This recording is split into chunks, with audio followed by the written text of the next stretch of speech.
어, 영을 다 믿지 말라고 할 때 분명히 거짓된 영이 있다는 것을 우리가 분별을 해야 된다는 것을 이렇게 말씀하고 있는 거예요. За сүнс болгонд бүү итгээ гэсэн. Тэгэхээр энэ нэг үг гэхээр бас хуурамч сүнс гэж байдаг. Тийм учраас одоо ялгаж салгаа гэсэн утгатай. 자, 초대교회 당시에 지금 사도 요한이 편지하는 그곳에는 거짓된 선지자들이 아주 많이 나타났어요. За анхны чуулганы үед болохоор одоо энэ Илч Иоханны бичиж байгаа энэ загтлаа бичээд илгээж байгаа тэр газар нь хуурамч багш нар их байсан байна. 특별히 영주주의와 같이 예수 그리스도가 육체로 오는 것을 부인하는 그런 잘못된 이단들도 있었고요. За хуурамч иш үзүүлэгч нар багш нар их байсан. Жишээлбэл одоо гностицизм гэх мэтчлэн Есүс Христ хүний махан биеийг өмсөж махбодоор ирсэн гэдгийг үгүйсгдэг гаж урсгалууд байсан.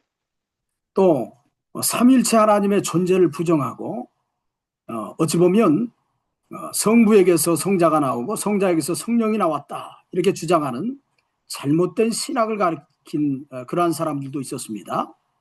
За бас гурал бурхан байдаг. Гурал бурханы оршихуйг одоо үгүйсгдэг тийм гаж урсгалууд ч гэсэн байсан. Тэгээд ийм бурхан бол гурлаар оршигч биш.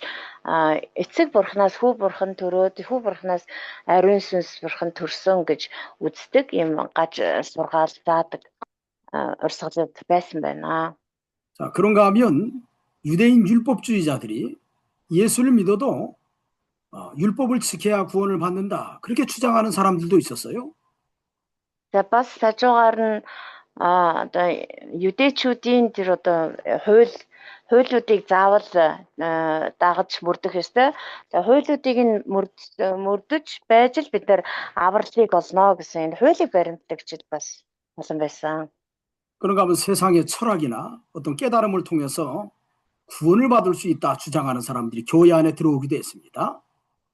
За бас дээрэс нь энэ дэлхийн одоо янз бүрийн онол сургаал ялангуяа одоо философикун ухааныг одоо сурч байж л бид нэр авралт хүрч чадна гэж заадаг тийм хүмүүсээс чуулган дотор нэвтэрч орж ирж ирсэн байгаа. 자, 오늘날에도 미국 같은 데는 사이언 테크놀로지라고 하는 이 과학을 믿는 그런 종교가 있습니다.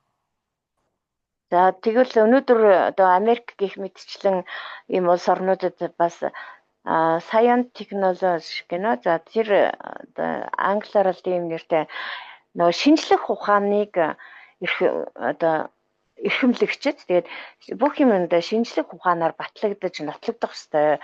Шинжлэх ухааны үндэслэлгүй л байх юм бол тэр одоо худлаа гэсэн ийм одоо үзэл санаанд итгэдэг хүмүүсээс олноороо гарч ирсэн. 그 사람들은 신의 존재를 과학으로 증명하려고 하는 거예요. Өөрөөр хүмүүс одоо бурхан байдаг гэдгийг бурханы оршихуйг шинжлэх ухаанаар нотлох гэж оролддог болсон. 그런가 하면 어떤 과학을 하나의 신처럼 여기기도 합니다. Зарим хүмүүс болохоор бүр зарим шинжлэх ухааныг яг бурхан мэт дахин шүтэх явдалч гэсэн гарч ирж байгаа.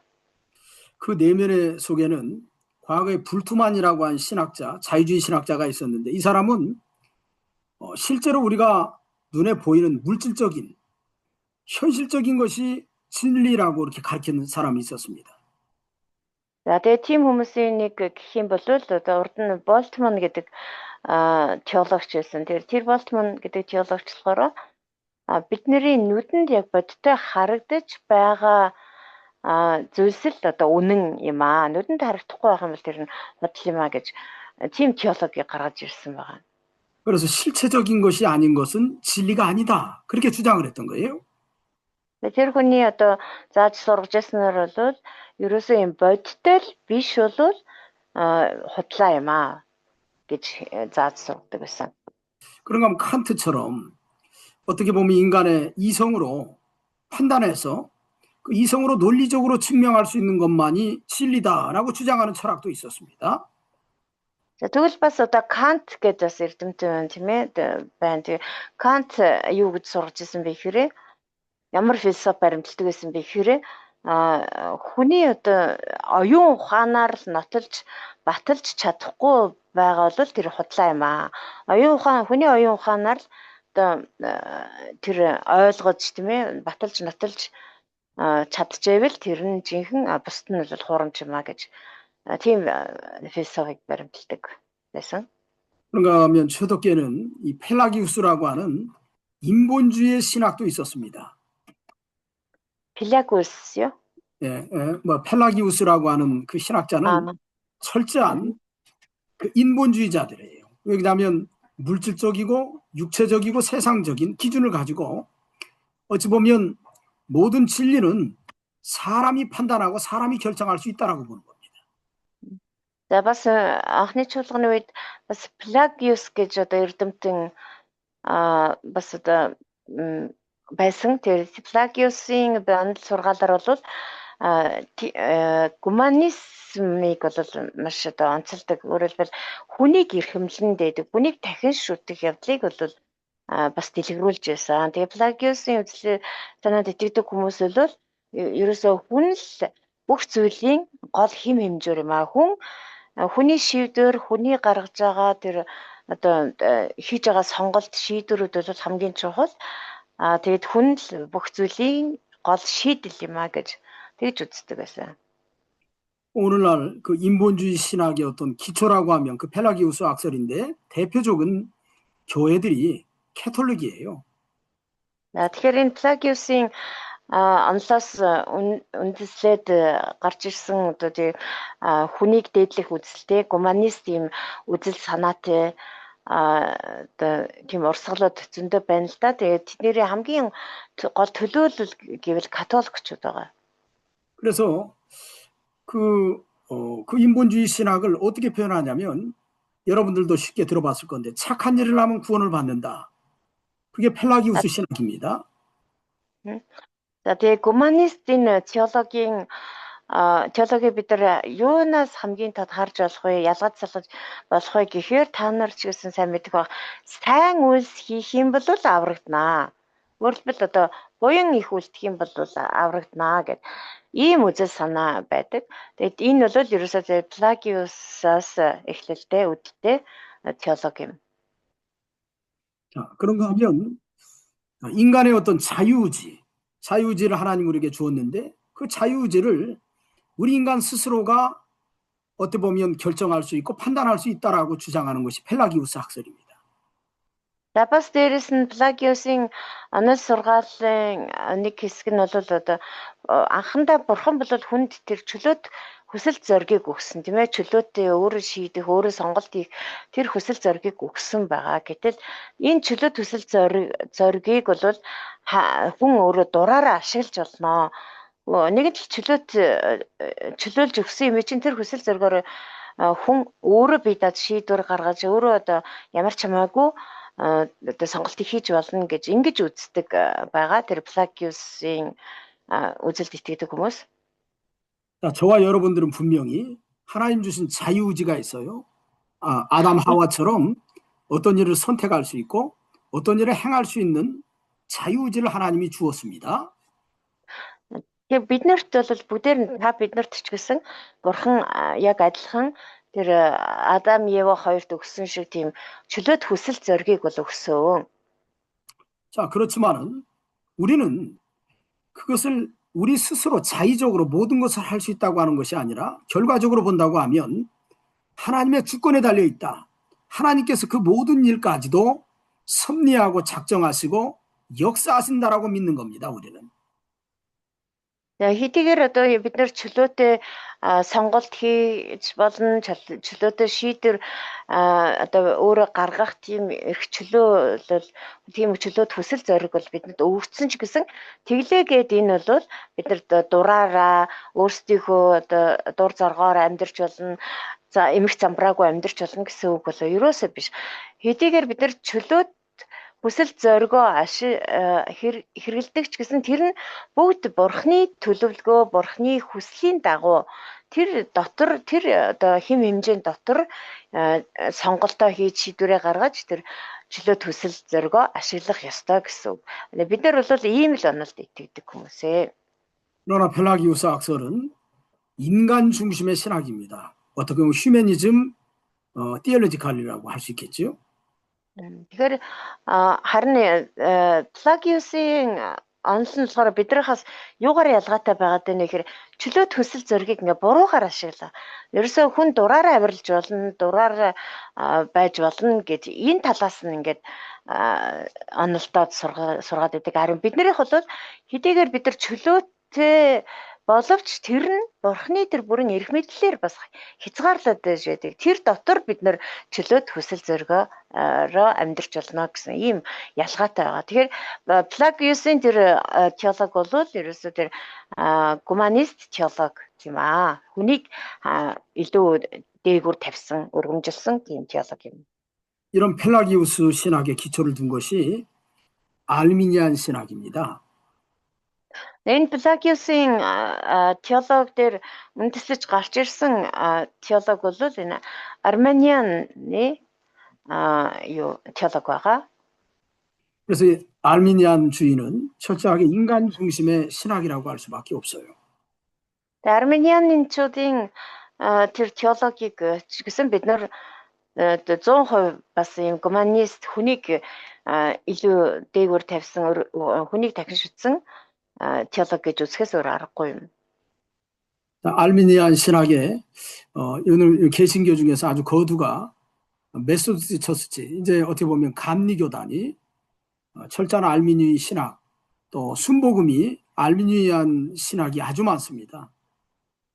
За тэгэхээр энэ протестантууд дундаа бас армениан теолог дээр үндэслэж гарч ирсэн урсгалууд гэх юм бол одоо методистууд байна. За методистуудаас гадна бас пентекост урсгалууд байна. Пентекост урсгалын сүм чуулганууд дотор армениан теолог дээр үндэслэн урсгал сүм чуулганууд маш олон байдаг. 그래서 우리가 여기 사도 요한은 영들을 다 믿지 말라고 할 때 진리에서 벗어난 거짓된 진리가 있다는 것을 분명히 말씀합니다. За тэгэхээр энэ 1-р Иохан 4:1 дээр сүнс болгонд бүү итгээ гэж хэлсэн байна. Тэгээ энэ юу хэлж байна гэхээр энэ үннээс гажсан хуурамч сүнснүүд, хуурамч онос сургаалууд ч гэсэн байдаг гэдгийг та бүхэн одоо ялгаж салгаа гэсэн утгатай. 영들이 하나님께 속했나 뭘 가지고 우리가 시험해 볼 수 있을까요? Тэр сүнснүүд бурхнаас ирсэн эсхийг бид нар юугаар нь шалгаж мэдэх вэ? 그 2절 말씀에 보니까 하나님의 영은 이것으로 알지니 곧 예수 그리스도께서 육체로 오신 것을 시인하는 영마다 하나님께 속한 것이요 예수를 시인하지 아니하는 영마다 하나님께 속한 것이 아니라고 그랬습니다. 2-3 дугаар ишлэгийг харах юм бол бурхны сүнсийг та нар үүгээр мэднэ. Есүс Христ махбодоор ирснийг хүлээн зөвшөөрөгч сүнс бүр бурхнаас бөгөөд Есүсийг хүлээн зөвшөөрдөггүй сүнс бүр бурхнаас бус юм а гэсэн байна. 이 말씀을 보면 분명 초대교회에 영주주의 이단에 대해서 사도 요한이 경고의 메시지를 요한 1서를 통해 보내는구나라는 것을 확실하게 알 수 있습니다. За тэгээд энийг л харахад ерөөсөө тэр анхны чуулганы үед их үеийн чуулгануудын үед энэ гностик үзэлтнүүд вэ? Тэр гностицизмыг дэлгэрүүлэгч, тэр хуурамч иш үзүүлэгч, хуурамч багш нар аль хэдийнэ бий болчихсон байсан байна. Тэдний тухай одоо сануулгыг Илч Иохан тэр их үеийн чуулгануудад өгч байгаа юм байна гэдгийг харж болохоор байна. 영주주의 이단자들은 그전에도 얘기했지만 사람을 이분적으로 판단합니다. 영과 육으로 나누어서 영은 죄를 짓지 않은 거룩한 그 존재라고 생각하고 육체는 타락하고 더럽고 죄를 짓는 그런 존재라고 생각을 합니다. За гностицизмыг дэлгэрүүлэгчид юу ямар одоо онолыг дэлгэрүүлдэг гэсэн бэ гэхээр хүнийг ерөөсөө одоо хоёр зүйлээс бүрддэг. Нэг нь бол сүнс, нэг нь бие махбод гэж энэ хоёр зүйлээс бүрддэг. Харин сүнс нь бол ерөөсөө цэвэр ариун зүйл одоо махбод нь болохоор бүр дээд зэргийн ялзарсан завхарсан зүйл гэж ингэж яг хоёр туйл болгож хуваадаг байсан. 그래서 그들은 성경을 기준으로 하는 것이 아니라 자신들의 이 잘못된 깨달은 그 지식을 가지고 교회에 들어와서 예수님을 판단하고 교회를 판단하는 거예요.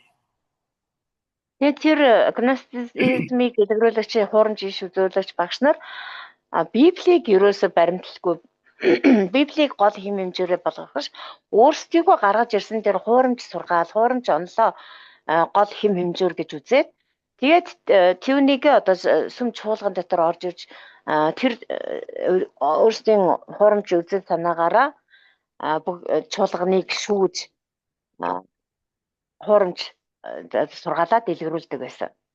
그래서 육체는 더럽고 악하고 추하다고 생각하는데 어떻게 예수님이 그런 더럽고 추하고 악한 육체를 가지고 올 수 있겠느냐 하면서 예수님이 육체로 오신 것을 그들은 믿지 않았습니다.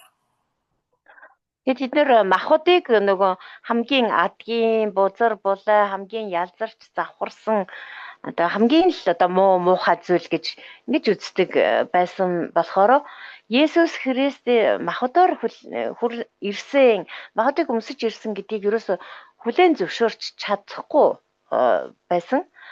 Яаж тэр бидний эзэн Есүс Христ тэр бузар муухай та хамгийн адгийн одоо тэр махбодыг өмсөж тэр махбодод дотор биелж ирэх юм бэ гэж махбодоор ирсэн Есүсийг хүлээн зөвшөөрдөггүй байсан. 그래서 사도 바울은 뭐라고 얘기했냐면 예수님이 육체로 오신 것을 시인하는 영이 그게 참된 영이고 진실된 영이고 하나님께 속한 예수님이 육체로 오신 것을 부인하는 것은 거짓된 영이라고 사도 요한은 얘기한 겁니다. 사도 바울이 아니라. За тэгэхээр Илч Иохан болохоор харин яг үүн дээр үндэслээд хэлсэн зүйл нь болохоор Есүс Христ махбодоор ирснийг хүлээн зөвшөөрч байгаа сүнс болгон Бурханаас ирсэн юм аа. Харин тэгж хүлээн зөвшөөрдөггүй сүнс бол Бурханаас ирээгүй юм аа гэж хэлсэн байна. 우리가 마태복음 1장 18절로 21절에도 보면 예수님이 분명히 마리아의 몸에 성령으로 잉태되어서 이 땅에 오시는 것을 분명히 증거하고 있죠. Матай 1-ийн 18-аас 21 дөршлийг харах юм бол гарцаагүй Есүс Христ Мариагийн хэвлэлээр дамжин энэ дэлхий дээр төрсөн гэдгийг харж байна. 또 예수 그리스도에 대해서 공관복음에서는 예수님을 인자라는 표현을 많이 썼습니다. 인자가 가라사대 이렇게. За тэгээд бас нийтлэг сайн мэдээний номуудаас харах юм бол Есүс Христ өөрийгөө хүний хүү гэж маш олон удаа нэрсэн байдаг. Тэгээ хүний хүүгийн эрх нь хүний хүү үйлчлэхийн тулд биш үйлчлүүлэхийн тулд ирсэн гэх мэтчлээ. 이런 인자라고 하는 표현은 분명히 예수님이 사람의 아들로 오셨다라고 하는 것을 사람들로 하여금 분명히 깨닫고 알게 하려는 목적이 있다는 것을 알 수 있습니다.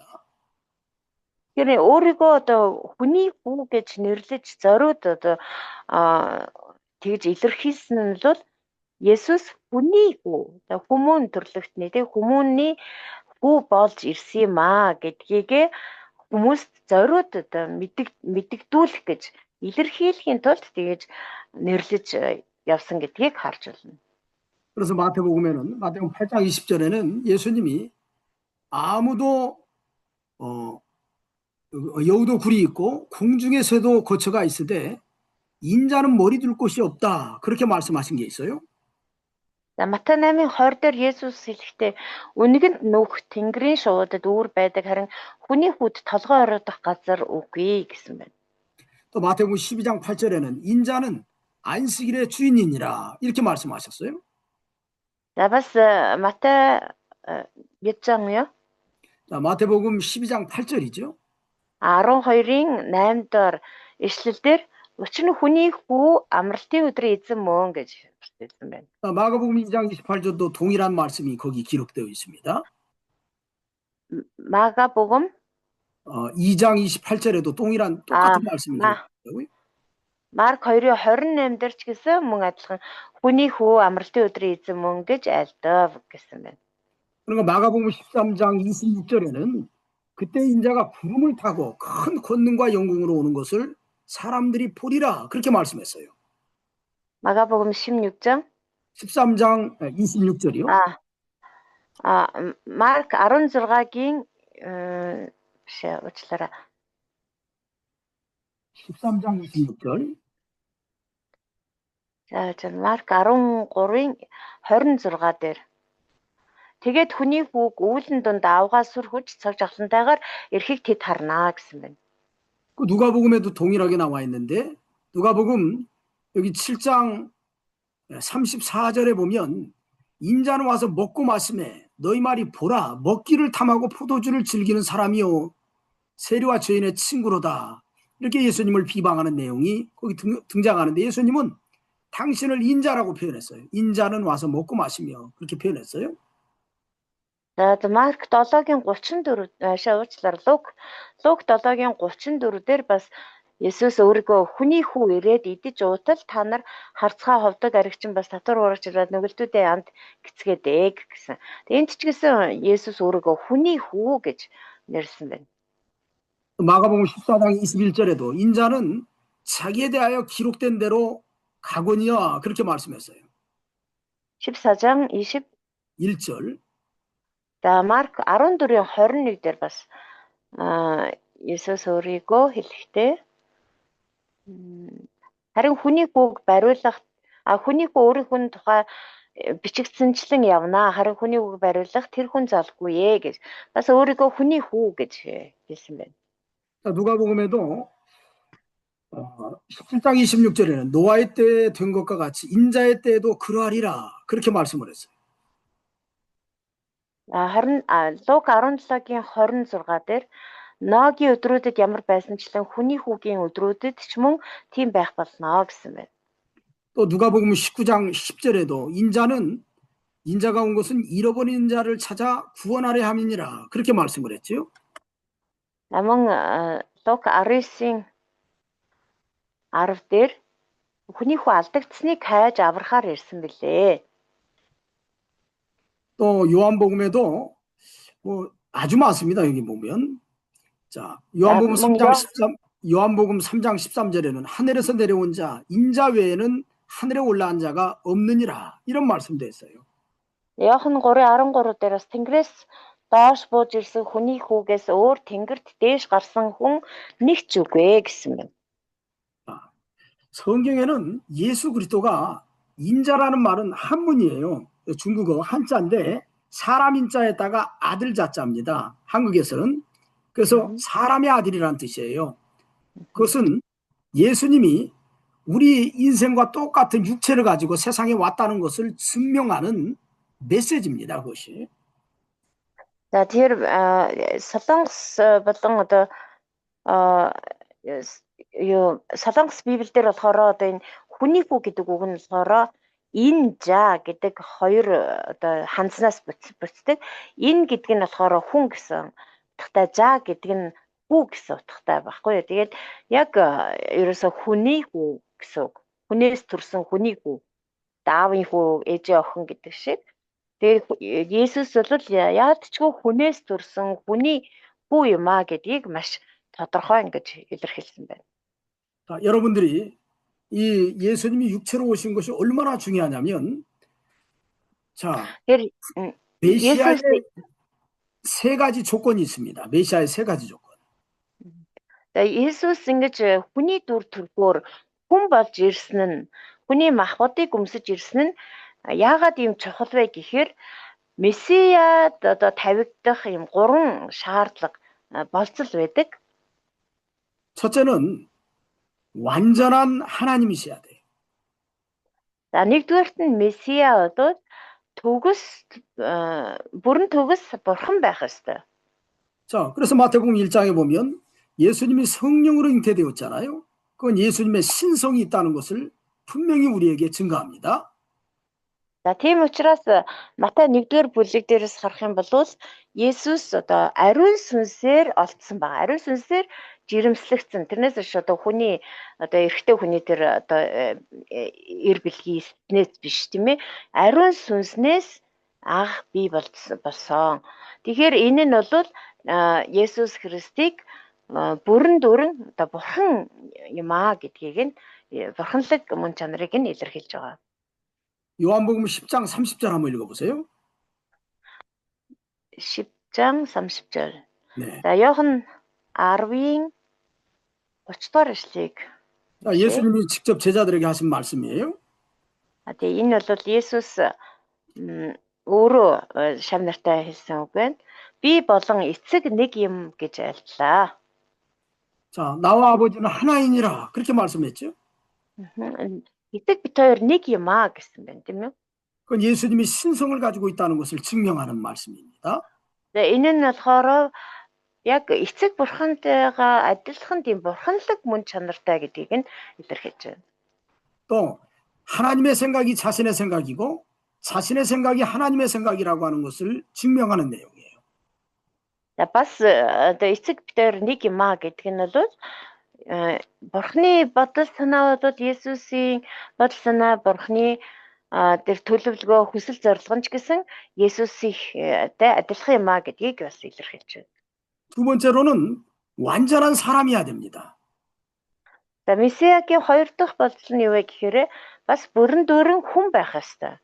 그래서 성경에 보면 스가랴 성경이나 미가서 성경에 보면 이사야 성경에도 그렇고 자, 하나님께서 약속하신 메시아는 다윗의 혈통으로 오시는 완전한 사람이어야 돼요. За тийм би хуучин гэрээний одоо Исая, Мика, Захария гэх мэт ишил зөвлөгчдийн номоос харах юм бол тэр Месиа болохоор Давидын удмаас төрөх ёстой юм аа, мэдлэх ёстой юм аа гэдгийг маш тодорхой бичсэн байдаг. 예수님은 다윗의 혈통으로 오신 완전한 사람으로 오셨지요. За тэгээд энэ үднээсээ Есүс болохоор яг Давидын удмаас төрсөн. Тэгээд төрөхдөө бол яг биднэртэй адилхан одоо 100% хүн болж төрсөн байгаа. 예수님이 공생의 사역을 하실 때 예수님이 여기 먹을 것이 없느냐라고 이렇게 말씀하신 내용이 있고요. 또 시장하셨다라는 그런 말씀을 하신 적도 있습니다. За тэгээд Есүс одоо нийгмийн амьдралаар ингээ амьдарч байх хугацаанд ерөөсөө яг л бидраас ерөөсөө ялгаахан байхгүй бүрэн төгс одоо бүрэн дүрэн хүн байсан гэдгийг илэрхийлсэн маш олон ишлэлүүд байдаг. Тэгээд жишээлх юм бол та нарт идэх юм алгуу гэж асуусан. Бас Есүс өлсчээ гэсэн байдаг. 마가복음 11장 12절을 보면 이튿날 그들이 베다니에서 나왔을 때 예수께서 시장하신지라 이렇게 말씀하신 게 있어요. 마가복음 11장. 예, 12절. За Марк 11-ийн 12 дээр маргааш нь тэднийг Бетанаас гарах үед Есүс өлсчээ гэсэн байна. 그런가 하면 예수님이 부활하신 다음에 그 제자들에게 여기 먹을 것이 없느냐 그렇게 말씀하신 적이 있었습니다. За бас Есүс өглөөс амьсныхаа дараа шавнар дээр очиод тэднээс та нарт идэх юм байхгүй нөө идэх юм алгуу гэж асуусан байдаг. 또 도마가 뭐라고 그랬냐면 예수 그리스도에 대해서 내가 만져보기 전에 믿지 못한다라고 할 때 예수님이 도마가 있을 때 제자들에게 나타나시면서 뭐라고 하냐면 내 손과 발을 만져보라고 했어요. 만져봐라. За тэгээд бас Есүсийн шавнарын нэг нь болох Томас тийм ээ би Есүсийн тэр шарх сарвинд хүрэхээс нааш итгэхгүй гэж хэлжсэн. Тэгээд Есүс Томасыг байх үед нь бас тэр шав нартаа үзэгдээд тэгээд миний хавирганд хурж үз миний энэ гарын сарвыг ингээ барьж үзээ гэж хэлсэн байдаг. 자, 그러면서 영은 육체가 없으되 나는 있느니라 하면서 예수님이 당신의 손과 발을 만져보라고 부활하신 다음에 제자들에게 말씀하셨죠. 영은 육체가 그렇죠. 영은 육체가 없습니다. 형체가 없지만 나는 있느니라 그렇게 말씀했다고요. За тэгээд Томас хэлэхдээ болохоор хэрвээ би одоо сүнстэй одоо хий үзэгдэл гэх юм бол одоо сүнс чинь биегүй байдаг шүү дээ. Харин би бол яг бодиттой биеэрээ байна. Тийм учраас чи миний энэ хавирганд миний шарханд хурж үзээ гэж Томас хэлээд биедээ хүргүүлсэн байдаг. 또 예수님이 이사야 53장에 보면 이 땅에 오셔서 고난당하시는 그 모습은 우리가 똑같은 형체를 가지고 있는 육체를 가지고 있는 인간이라고 하는 것을 분명히 알 수가 있습니다.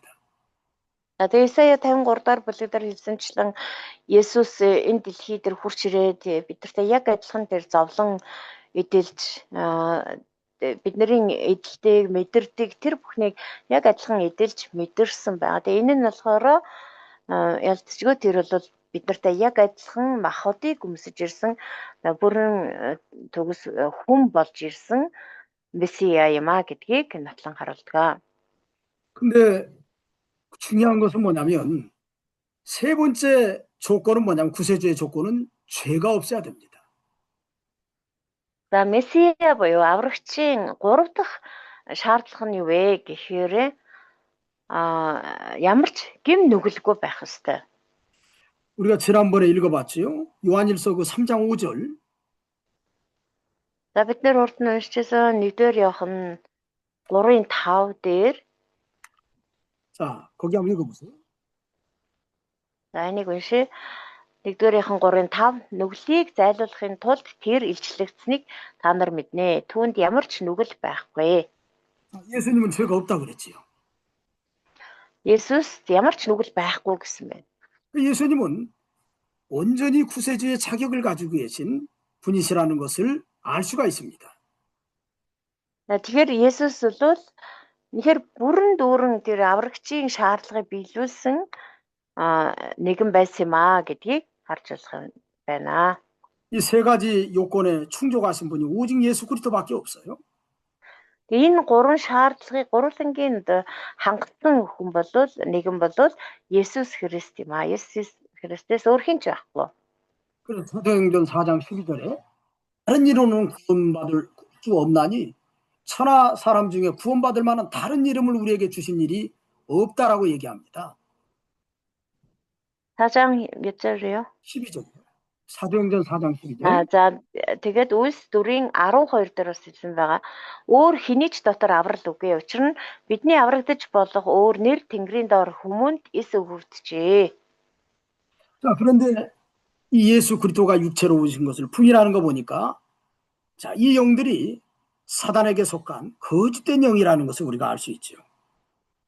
За тэгэхээр 1-р Иохан 4-ийн одоо 4-р бүлэг дээр хэлсэнчлэн Есүс Христийг махбодоор ирснийг хүлээн зөвшөөрөхгүй байна гэдэг чинь энэ Есүс Христийг эсэргүүцдэг хуурамч сүнснүүд байна гэдгийг мэдэж болох нэ. 이것이 곧 적그리스도의 영이니라. 오리란 말을 너희가 들었거니와 이제 벌써 세상에 있느니라라고 사도 요한은 얘기합니다. За тэгээд Илч Иохан хэлсэн байна 3 дээр Есүсийг хүлээн зөвшөөрдөг сүнс бүр Бурханаас бус юм аа. Энэ бол антихристийн бөгөөд та нар түүнийг ирж байна гэдгийг сонссон ба тэр эдүгэ дэлхийд аль хэдийн байна. 예수님이 육체로 오신 것을 부인하는 사람은 그건 안티크라이스트. 어찌 보면 적그리스도라는 말은 그리스도를 대적하는, 그리스도를 반대하는 사단에 속해 있는 사람이다라는 것을 여기서 분명히 증명을 한 거예요. Есүс Христ махбодоор ирснийг хүлээн зөвшөөрдөггүй хүмүүс бол бүгдээр антихрист юм аа гэж. Антихрист гэдэг нь Христийг эсэргүүцэгч. Өөрөлдвөл Есүс Христийг бурхан биш гэж, аврагч биш гэж эсэргүүцдэг сатанд харьяалагдсан хүмүүсээ гэсэн үг. 마태복음 24장에 예수님이 말세에 이 미혹하는 자들이 분명히 올 것이라고 경고했는데 그 오리라는 말을 너희가 들었다는 거예요. 분명히 예수님을 통해서 적그리스도가 온다라는 말을 들었는데 지금 세상에 있다라고 얘기합니다. Матай 24-р бүлэг дээр ч гэсэн Есүс хэлсэн байдаг. Хожим та нарыг уруу татагчид, хуурам эхлэгчид гарч ирэх болно гэж сануулсан байгаа. Тэгэхээр энд ч гэсэн Элчияах нь хэлсэн байна. Та нар түүнийг ирж байна гэдгийг сонссон ба. Тэгэхээр тэр Есүс Христ аль хэдийн энийг ингээд сануулад хэлсэн гэдгийг та нар сонссон. Харин одоо бол тэд нар аль хэдийнэ дэлхийд одоо гараад ирчихсэн байна. 한번 생각해 보세요. 그때에 비하면 지금은 얼마나 적그리스도가 더 많습니까? За тийм ингээд бодоод үзэхэд одоо энэ тухайн үетэй харьцуулах юм бол одоо бид нар амьдарч байгаа энэ цаг үе ямар олон тэр хуурамч гаж урсгалууд гарч ирсэн байгаа билээ. 자, 2000년 전에도 이런 적그리스도가 나타났는데 지금은 얼마나 많은 적그리스도가 있는가 우리가 한번 생각을 해봐야 될 것 같아요. 2000 жилийн өмнө гэхэд л одоо ийм антихристууд гараад ирчихсэн байсан байна. Тэгвэл одоо бидний амьдарч байгаа энэ цаг үед хэр олон антихристууд байгаа болоо гэдэг талаар бид нар бас бодож үзэх хэрэгтэй. 오늘날도 우리가 이 거짓된 영을 분별할 때는 예수 그리스도에 대해서 또 하나님에 대해서 또 하나님의 말씀에 대해서 잘못된 가르침은 분명히 거짓된 영입니다. Тэгэхээр бид нэр одоо өнөөдөр энэ хуурамч сүнснүүдийг ялгаж салгахдаа юуг нь харах вэ гэхээр Бурхны талаар, Есүс Христийн талаар, бас Бурхны үгийн талаар хэрвээ гаж буруу зүйл зааж байх юм бол бид нэр ялцчгүй антихристүүд буюу Христийг эсэргүүцэгчд юм аа. 그런가 하면 그들의 행위의 열매를 보면 자, 이것이 진리의 영인지 거짓된 영인지를 우리가 분별할 수 있습니다. Одоо хуурамч сүнстэй гэдгийг нь мэдэж болно. Бас тэдний одоо үйлдэж байгаа үйлсийг нь харах юм бол бас одоо энэ бол үнний сүнсээс ирсэн байна уу эсвэл хуурамч сүнс байна уу гэдгийг нь бас ялгаж болно. 그래서 때로는 하나님의 말씀에서 잘못된 주장을 하는 것은 분명히 거짓된 영이고 зарим тохиолдолд бол Бурхны үг сургаалаас тасалж аваад тэрийг одоо буруугаар тайлбарлаж хүмүүст ярих юм уу буруу зааж сургаж явах юм бол гарцаагүй хурамч сүнс мөн 또 하나님이 세우신 질서를 벗어나서 세상에서도 윤리와 도덕을 파괴하는 자들은 분명히 거짓된 자들입니다. За бас үйлчлийг нь харахад Бурхны тогтоож өгсөн тэр эмх цэгц байгаа шүү дээ. Тэгтэл тэр эмх цэгцийг зөрчиж энэ дэлхий дээр одоо тэр эмх замбраагүй байдлыг үүсгэж дэг журамгүй ёс бус зүйлийг хийж байх юм бол тэднээс гарцаагүй хуурамч сүнснүүд юм аа. 여기 4절에 사도 요한이 이렇게 얘기합니다. 자, 사도 요한이 자녀들아 너희는 하나님께 속하였고 또 저희를 이겼나니 이는 너희 안에 계신 이가 세상에 있는 이보다 크시니라 라고 얘기합니다. За цааш нь 4-р ишлэлээр эцэг хүүхдүүдээ та нар Бурхных бөгөөд тэднийг дийлсэн. Учир нь та нарын дотор байгаа тэр бол дэлхийд байгчаас авгаа гэж хэлсэн байна. 여기 너희는 하나님께 속했다 그랬습니다. Та нар бол Бурхных юм аа гэсэн байна. 자, 너희는 하나님께 속했다고 하는 것은 성도는 예수 그리스도가 우리의 죄값을 대신 속죄해 주셨다고 하는 것을 그 진리를 믿고 있다는 얘기예요. За та нар бол Бурхных юм аа гэдэг нь юу илэрхийлж байна гэхээр итгэгч хүмүүс бол ариун хүмүүс бол Есүс Христ бидний гэм нүглийг миний гэм нүглийг цагаатгаж өгсөн, хилтрүүлж өгсөн гэдэгт итгэдэг хүмүүс гэсэн үг юм аа. 또 그 아래 보면 이는 너희 안에 계신 이가 세상에 있는 이보다 크심이라 할 때 우리 속에 있는 이는 성령 하나님이십니다. За дараа нь тэр учир нь та нарын дотор байгаа тэр бол дэлхийд байгчаас авгаа юм аа гэж. Тэр та нарын дотор байгаа тэр гэдэг нь бол ариун сүнс Бурхныг хэлж байгаа. 우리가 성령의 감동과 그 인도를 따라 살아가면 분명히 우리는 세상을 이길 수가 있습니다. Тэр бид нэр ариун сүнсний удирдамжийг дагаад явах юм бол бид нар гарцаагүй энэ дэлхийг ялан дэлж чаднаа.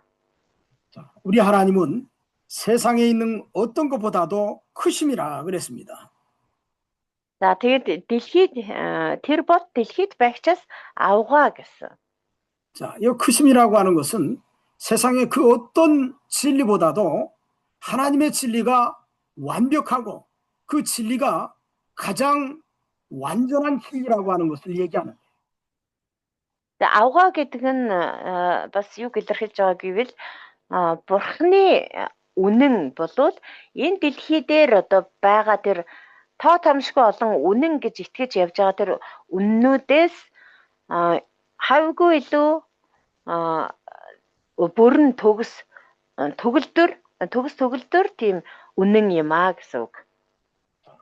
그러면서 이 거짓된 영, 이 사단에게 속한 사람은 저희는 세상에 속한 거로 세상에 속한 말을 한다고 얘기합니다.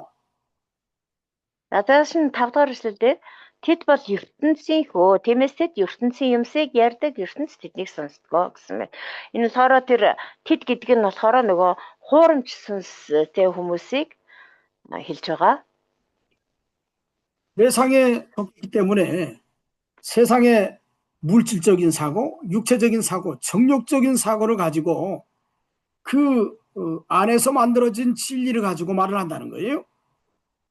Тэгээд тэд нар нэгэнт одоо ертөнцид харьяалагддаг ертөнцийн учраас энэ ертөнцийн тэр махуудын шунал тачаалын тэр худал хуурмаг тэр онол сургаалыг дагаж явдгаа гэсэн үг. 그래서 세상에 속한 사람들은 그 말을 듣습니다. Тийм учраас энэ ертөнцид харьяалагддаг хүмүүс болохоор тэр ертөнцийнхөө юмсыг л сонсдгоо. 세상에 속한 말들은 요한일서 2장 16절에 있는 것처럼 육신의 정욕, 안목의 정욕, 이생의 자랑의 목표를 두고 말을 하는 것이기 때문에 세상 사람들은 그 말을 알아들어요.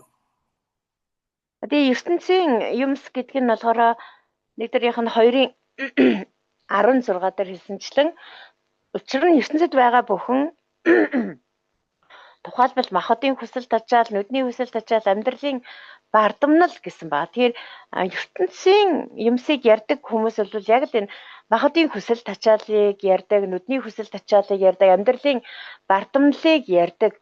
Тэгээд ертөнцид харьяалагддаг хүмүүс нь болохоор яг л юм ертөнцийн юмсаа бас сонсоод ойлгоод байдаг. 자, 6절에는 우리는 하나님께 속해서 하나님의 말씀을 알아듣고 하나님의 뜻을 깨닫고 있지만 세상은 우리 말을 알아듣지 못한다고 그랬어요. 또 하나님의 말씀도 깨닫지 못한다고 얘기합니다. За тэгээд 6 дээр бас хэлсэн байна. Бид бол Бурхныг мэддэг хүн биднийг сонсдог. Бурхнаас бус бол биднийг сонсдоггүй гэсэн байна. Бид нар болохоор Бурхны тэр үннийг мэддэг, Бурхны үннийг дагаж амьдардаг хүмүүс учраас Бурхныг мэддэг хүн болгон биднийг мэддэг, биднийг сонсоод ингээ ойлгодог. Харин Бурхнаас биш болвол өөрөөр хэлбэл энэ ертөнцид харьяалагддаг хүмүүс бол биднийг сонсдогчгүй, бидний ярьж хэлж байгааг бас ойлгодоггүй. 그래서 하나님을 아는 사람들은 우리 말을 알아듣는다는 얘기예요.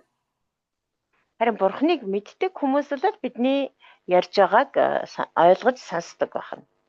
여러분들도 하나님을 아니까 제가 이렇게 성경 말씀을 얘기하면 알아듣지요? Та нар ч гэсэн Бурхных учраас намайг ингээ Библийн үгүүдийг ингээ ярихаар ойлгож байгаа үстэй. 자, 그러나 하나님을 알지 못하는 사람들은 세상에 속한 사람들은 제가 말하는 거 못 알아듣습니다. Харин Бурхныг мэддэггүй хүмүүс, энэ ертөнцийн харьяат хүмүүс бол миний ярьж байгааг ерөөсөй ойлгохгүй. 그것은 우리가 하나님 안에서 같은 믿음의 형제고 같은 신앙 안에서 살아가기 때문에 그런 거예요. Яг тэгэл бид нэр ягаад би энийг ойлгоод байна гэхээр бид нэр Бурхан дотор адилхан итгэлийн ах дүүс тэгээд адилхан нэг итгэлээр амьдарч явж байгаа хүмүүс учраас би энийг ойлгож байгаа. 자, 사도 요한은 이런 모습을 통해서 진리의 영과 미혹의 영을 이로써 아느니라라고 얘기합니다. За тэгээд Илчийнхэн цааш нь хэлэхдээ үүгээр бид үнний сүнс ба мэхлийн сүнсийг таньна гэсэн байна. 자, 이런 모습을 통해서 우리 말을 깨닫고 알아듣는 사람은 진리에 속한 사람이고 하나님께 속한 사람이에요. Тэгэхээр одоо үүгээр гэдэг нь одоо яг энэ 6 дахь эшлэлээр хэлснийг хэлж байна. Бурхны үгийг сонсоод тий бурхныг мэддэг хүмүүс бол одоо үнний үгийг ойлгоноо, сонсноо. 그러나 우리 말을 알아듣지 못하는 사람은 그건 미혹된 영에 속한 사람입니다. Харин бурхнаас бус буюу биднийг сонсохгүй байгаа, бидний ярьж байгааг ойлгохгүй байгаа хүмүүс нь ямар хүмүүс вэ гэхээр тэр мэхлийн сүнс тий хүмүүс, мэхлийн сүнсэнд уруу татагдсан, мэхлүүлсэн хүмүүс гэсэн үг. 특별히 여기 영주주의 이단에 대해서 그들이 우리 말을 알아들었으면 그 말을 알아듣고 회개하고 바로 서면 괜찮지만 그렇지 않다고 하면 그들은 미혹의 영이라고 하는 것을 분명히 사도 요한은 정확하게 못을 박았다고 볼 수 있습니다. Ялангуяа одоо яг энэ үед бол гностицизм одоо маш их дэлгэрч байсан тийм үе. Тэр хэдийгээр одоо тэгж мэхлэгдсэн хүмүүс байлаач гэсэн гимшээд эргээд тэгээд бидний одоо ярьж байгаа хэлж байгааг ингээд сонсоод ойлгоод хүлээж авах юм бол бас зүгээр. Гэтэл тэгхгүйгээр биднийг сонсохчгүй, биднийг ингээд ойлгохгүй байгаад байна гэдэг чинь бүр тэгээд тэр мэхлийн сүнсэнд мэхлүүлчихсэн байгаа учраас ерөөсөө бидний хэлж ярьж байгааг ойлгохгүй, сонсохгүй байгаа хэрэгэ гэж одоо Иохан тэр гностицизмын талаар эцсийн цэгийг тавьсан гэж хэлж байна. 여러분들도 분명히 여러분들의 교회라든지 또 같이 예수 믿는 사람들이라고 하는 사람들하고 어울릴 때 뭔가 우리가 깨달은 진리를 가지고 하나님 말씀을 바로 증거하는데도 전혀 알아듣지 못하고 딴소리하는 사람들을 봤을 겁니다. Та бүхэн ч гэсэн эзний ажлыг хийж явахдаа танаас сүм чуулганд ч юм уу эсвэл одоо бусад итгэгч нартай нөхөрлөж одоо хамт байж явах үед бид нар одоо өөрсдөө зүгээс бурхны үгийг ойлгож ухаарсныгаа яг зөв ингээд заагаад номлоод сургаад яриад яваад байхад л тэр итгэгч нар юм уу эсвэл тэр хамт нөхөрлж байгаа итгэгч хүмүүс манай чуулганы итгэгч нар зөв үгийг дамжуулаад байхад л огт өөр юм яриад огт хөндлөнгийн одоо хөндлөн яваад байх юм бол тэр хүмүүс одоо мэхлүүлсэн байна гэсэн. 자, 분명히 있죠 그런 사람들. Тийм хүмүүс та нарын эргэн тойронд байдаг үстэй. Шал хөндлөн юм яриад яваад байдаг. 분명히 있어요. 자꾸 딴소리하고 гарцаагүй байгаа. 아무리 진리를 가르쳐도 못 알아듣고 자꾸만 엉뚱한 주장을 하는 사람들이 교회 안에도 있습니다. Бидний одоо заасан тэр үнний үгийг ингээ сонсохгүй, үнний үгийг тунхаглаад байхад л номлоод байхад л шал хөндлөн юм яриад, огт өөр юм яриад өөрийнхөө зүтгээл зөрүүдлээл одоо маргаж мэтгэх гээл байдаг тийм одоо хүмүүс гарцаагүй байдаг. 자, 여러분들이 그렇게 잘 분별을 해서 결코 미혹받지 말고 우리의 신앙을 잘 지키도록 해야 됩니다. Харин та бүхэн үннээс баттай зурж үнний замаас gaжилгүйгээр итгэлээ сайтар сайхан хамгаалах хэрэгтэй. 지금 몽골에는 이단들이 엄청나게 많이 들어갔어요. Одоо Монголд бол гаж урсгалууд маш ихээр орсон байгаа. 여러분들이 이단들을 잘 분별을 해서 거짓된 영을 분별을 해가지고 여러분들이 가지고 있는 바른 신앙으로 교회를 지켜나가도록 해야 됩니다. Та бүхэн тэр гаж урсгалуудыг одоо сайтар таньж мэдэж ялгаж салгаж тэр хуурамч сүнс, мэхлийн сүнснүүдийг ялган таньж тэднийг үнний үгээр удирдан залж зөв зам руу н оруулах хэрэгтэй. 자, 이런 어떤 모습들이 이 시대는 꼭 필요하다고 볼 수 있어요. 네, 다시 말씀해. 이런 모습들이 이 시대는 꼭 필요합니다. За тэгээд ийм ингэх нь бол энэ цаг үед маш хэрэгтэй байгаа шүү. Одоо тэр хуурамч сургаалыг ялгаж таньж биднийг үнний зам руу оруулах нь маш хэрэгтэй. 그래서 우리가 특별히 거짓된 영, 또 하나님께 속한 영을 우리가 진리의 말씀으로 또 예수 그리스도의 존재의 모습을 통해서 잘 분별해서 우리 신앙을 잘 지켜나가고 다른 사람들의 신앙도 지켜주는 그런 사람이 돼야 됩니다. Тэгэхээр бид тэр бурхны одоо үнний үг болон тэр хуурамч сүнс, мэхлийн сүнсний тэр сүнсний ялгааг бол сайтар мэдээж ялгаж салгаж тэгээд бурхны үнэн зөв үгээр өөрийн болон бас хүмүүсийн итгэлийг сайтар сахиж хамгаалах хэрэгтэй. 우리 잠깐 쉬었다 하시자고요. За бичлэл хайртууд минь бие биеэ хайрлцгаая. Учир нь хайр бол бурхнаас ирдэг. Хайрладаг хүн бүр бурхнаас төрсөн бөгөөд бурхныг таньдаг. Эс хайрлагч нь бурхныг таньдаггүй. Учир нь бурхан бол хайр гэсэн байна. 여기 사도 요한이 사랑하는 자들아라고 할 때 이 사랑하는 자들아라는 표현은 어떤 표현일까요? За Илч Иохан энд хайртууд минь гэсэн байна. Хайртууд минь гэдэг нь яг ямар утгатай хэлсэн болоо. 자, 하나님의 은혜로 같은 구속의 은혜를 받은 형제들아 그런 뜻이죠.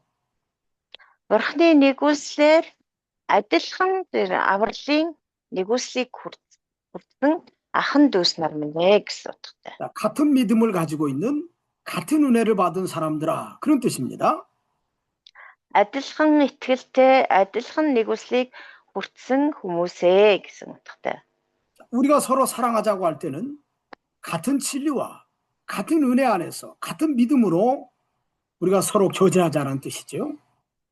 За бие биеэ хайрлцгаая гэсэн байна. Тэгвэл энэ ч гэсэн нэг итгэл, нэг нэгүсэл нэг хайраар бие биеэ хайрлцгаая гэсэн үг. 자, 특별히 여기 사랑은 하나님께 속한 것이라고 할 때 이 사랑은 하나님의 예정, 또 선택, 또 구원, 자, 이러한 모든 것을 포함한다고 볼 수 있습니다. Учир нь хайр бол бурхнаас ирдэг гэсэн байна. Тэгээ энэ хайр энд гарч байгаа энэ бурхнаас ирдэг хайр гэдэг энэ үгэн дотор бурхны урдаас тогтоолт, бурхны сонгуульт, бурхны аврал гэсэн энэ утга санаанууд бүгд багтж байгаа. 자, 우리가 하나님께 사랑이 속해 있다고 할 때, 자, 우리 편에서 볼 때는 하나님 우리를 무조건적으로 선택해 준 것이 사랑이 하나님께 속해 있는 모습입니다. Тэгэхээр хайр бол бурхнаас ирдэг гэж юм тийм үү? Өөрөөр хэлбэл хайр бол бурханд харьяадаг гэдэг бурхных гэсэн үг шүү дээ. Тэгэхээр бидний зүгээс харах юм бол бурхан биднийг ямар ч болцолгүйгээр сонгож авсан гэдэг нь бурхны хайр гэсэн үг юм. 자, 하나님 편에서는 인자와 궁일로 당신의 택한 백성들을 끝까지 구원하시는 모습이 사랑이라고 볼 수 있습니다. Харин бурхны зүгээс харах юм бол өөрийнхөө хайртай сонгосон хүмүүсийг эцээ хүртэл өршөөл инэрлээрээ аварч байгаа тэр авралыг бурхны зүгээс бол хайр гэж хэлж болох юм. 자, 우리가 그런 사랑을 받았어요. Тэгээ бид нар тийм л хайрыг авсан хүмүүс байна. 그래서 우리가 그런 사랑을 가지고 세상에 나가야 됩니다. Тиймээс энэ дэлхий рүү очихдоо энэ дэлхийд хандахдаа бид нар яг тийм хайраар хандах хэрэгтэй. 우리 예수 믿는 사람들이 사랑합니다라는 표현은 어떤 인간적인 에로스적인 사랑을 표현하는 것이 아니에요. Тэгээ Христэд итгэгч хүмүүс хайртай шүү гэж одоо хэн нэгэнд хэллээ. Би танд хайртай аж гэдэг юм уу? Хайртай шүү гэж ингэж хэлж байгаа нь болохоор одоо яг тийм одоо хүмүүсийн бие биенийгээ хайрладаг тэр эрос хайр бол ерөөсөө биш юм аа. 때로는 부모가 자식을 사랑하듯이 스톨게 사랑, 또 친구를 사랑하듯이 필리아 사랑, 이런 사랑이 아닙니다. За бас одоо эцэг гэх нь үр хүүхдүүдэд хайрладаг шиг тэр столге хайр юм уу? Эсвэл амт нөхдийн хооронд биенийгээ хайрладаг тэр нөхөрлийн хайр буюу филио хайр бас биш юм. 우리의 사랑은 하나님이 무조건적으로 우리를 구원해 주신 그 구속의 은혜를 가지고 내가 자격이 없는데 하나님 나에게 이런 은혜를 베풀어 주었다. 이런 사랑을 내가 받았으니 이 사랑을 가지고 내가 나아가야 되겠다 하는 그 모습이 진정한 사랑을 가지고 있는 사람의 모습입니다. Яг бид нар ямар ч тийм хайрлуулах болцол хангаагүй хайрлуулахаар тийм хүмүүс биш байтал хайрлуулах ирэхгүй байсан тэр хүмүүсийг бурхан эцэг хүртэл өрөвдөж инэрч тэр өршөөл инэрлээрээ бидрийг хайрлсан. Тийм л хайрыг бид нар авсан. Тэгвэл бид нар энэ дэлхийн хүмүүст хандахдаа хайраар хандахдаа ч гэсэн яг тийм хайраар л хандах хэрэгтэй гэсэн. 그래서 사도 바울이 로마서에서 내가 모든 사람들에게 빚진 자라고 표현하는 것이 바로 그 사랑을 얘기하는 거예요. Тэгээ Илч Паулч гэсэн Ром номон дээр хэлэхдээ би бүх хүмүүст өртөө гэж хэлсэн байдаг. Тэр яагаад тэгж өртөө гэсэн бэ гэхээр ийм хайрыг Паул өөрөө авсан учраас тэр хайрын өрийг одоо бус хүмүүст ингэж төлж хайрлах ёстой тийм өртөө гэсэн үг. 그래서 그런 사랑을 가지고 살아가는 사람이 여기 사랑하는 자마다 하나님께로 나서 하나님을 알고라고 표현한 거예요. Яг ийм л хайраар одоо хайрлаж амьдрдаг хүмүүсийг юу гэж хэлсэн бэ гэхээр бурхнаас төрөсөд бурхныг таньдаг хүмүүсээ гэж хэлсэн байна. 그런데 이런 사랑을 모르는 사람, 이런 사랑을 모르는 사람은 사랑하지 아니하는 사람입니다. Харин ийм хайрыг мэдгүй, ийм хайраар бусдыг хайрлаж чаддгүй, мэддэггүй хүн бол бурхныг таньдаггүй хүмүүс гэсэн үг ээ. 내가 받은 하나님의 사랑을 깨닫질 못하고 있으니 다른 영혼도 구원할 수가 없고 그들을 하나님께로 인도할 수도 없지요. өөрөө бурхнаас ийм хайрыг авсан гэдгээ ч мэдэхгүй явж байгаа хүн бол бусад хүмүүсийг тэгж хайрлаж чадахгүй, бусад хүмүүсийг тийм хайраар бурхны аврал руу удирдах дагуулж чадахгүй. 이런 사람은 사랑하지 아니하는 사람이고 이런 사람은 하나님을 알지 못하는 사람입니다. Тийм хүмүүсийг энд 8 дугаар эшлэлдэр юу хэлсэн байна? Эс хайрлагч гэсэн байна. Тэгээд бас бурхныг таньдаггүй хүмүүс гэсэн байна. 왜냐하면 이는 하나님은 사랑이심이라라는 말은 이것은 하나님이 우리를 인자와 궁일로 당신의 구속의 은혜로 무조건적으로 우리를 구원해 주셨습니다. 라는 그런 표현이에요. 이것을 알지 못하니까 사랑하지 못하는 사람이라고 사도 요한은 이렇게 말하고 있는 겁니다. Учир нь бурхан бол хайр юм аа гэсэн байна. Энэ юу гэсэн үг вэ гэвэл бурхны одоо энэ өршөөл нэгүслэр ямар ч болцолгүйгээр бид нарыг хайрлаад тэгээ хайрласандаа бид нарыг гэм нүглийг уучилж аварсан тэр хайрыг мэдхгүй л байгаа болвол тэр хүн бол эс хайрлагч юм аа. Бурхныг таньдаггүй хүн юм аа. Харин бурхныг таньдаг, бурхныг мэддэг хүн бол яг л адилхан энэ бурхны энэ болцолгүй хайраар бусдыг хайрлаж чаддаг юм аа. 그래서 тийм утгатай. 9절 10절에 보면 제가 방금 설명한 그 하나님의 사랑을 여기서 증거하고 있어요. Цааш нь 9-10 дугаар ишлээ харах юм бол бурхны тэр хайрыг энд навталж баталж өгүүлсэн байна. 그리고 9절 말씀에 하나님의 사랑이 우리에게 이렇게 나타난 바 되었으니 하나님의 자기의 독생자를 세상에 보내심은 저로 말미암아 우리를 살리려 하심이니라. 이렇게 말씀했죠. 9-р ишлэл бурхан цорын ганц үгээ ертөнцид илгээсэн нь бүгээр дамжуулан биднийг амьд байлгахын тулд юм аа. Үүгээр бурхны хайр бидэнд илчлэгдсэн юм. 자, 하나님의 사랑이 우리가 어떻게 나타나느냐? 독생자 예수 그리스도를 보내서 예수님이 우리의 죄값을 대신해서 십자가에서 죽으시고 그로 말미암아서 부활하셔서 우리의 구원을 완성하셨습니다.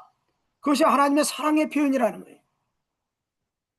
За тэгэхээр бурхны хайр бидэнд яаж илчлэгдсэн вэ гэхээр бурхан цорын ганц хүүгээ ертөнц рүү өөрөлдвөл биднэр рүү илгээж тэгээд тэр цорын ганц хүн бидний гэм нүглийн төлөө загалмаа дээр цовлогдож нас барсан. Тэгээ нас бараа зогсохгүй бас өвхлээс эргэж амилсан. Тэгээ эргэж амилснараа бидний авралыг баталгаажуулж өгсөн байна. 그래서 이런 예수 그리스도로 말미암아 구원받은 구속의 은혜를 가지고 있는 사람은 모두가 다 하나님의 사랑을 품고 있는 사람이에요. Тэр ингэж Есүс Христээр дамжуулан аврагдсан.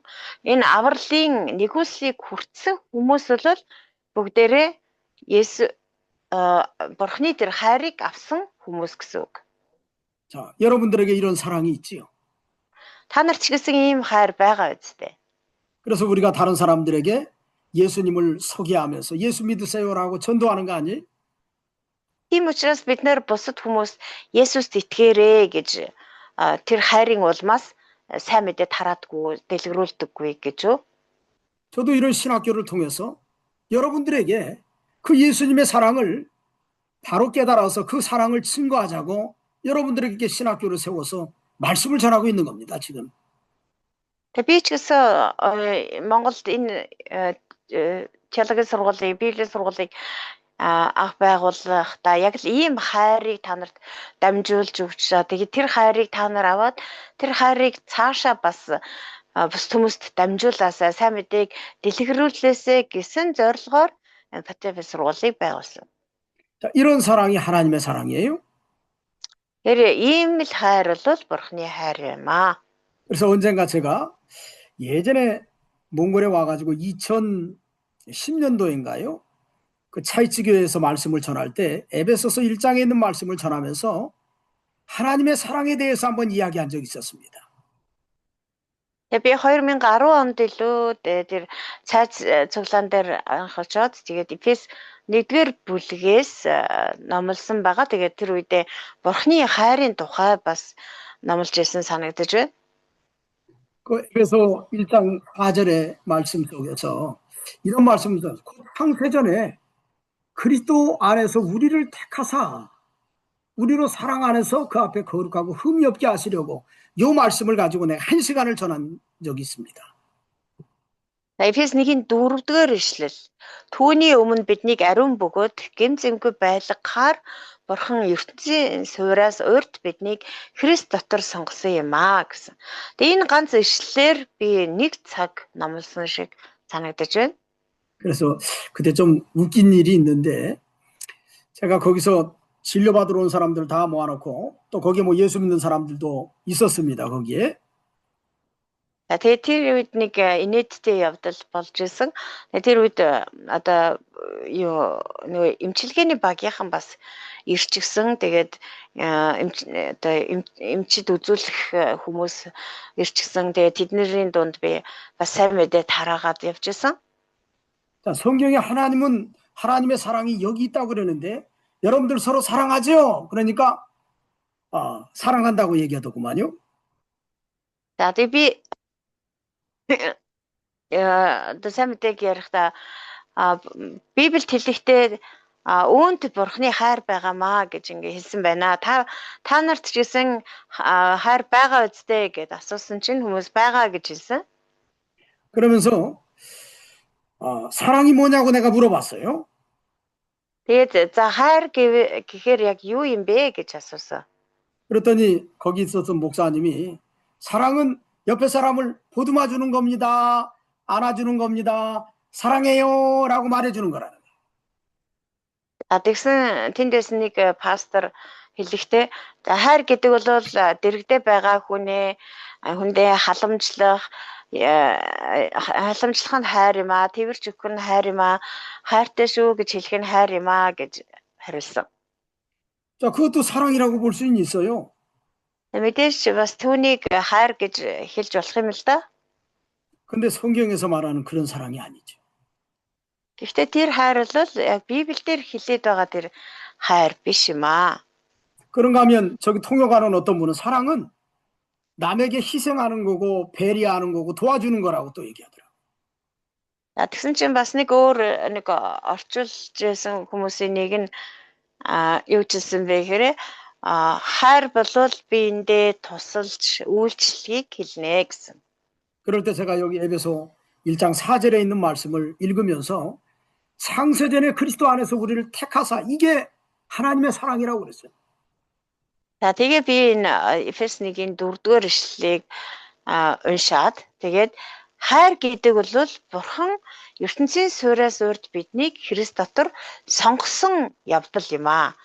Энэ бол хайр юм аа гэж.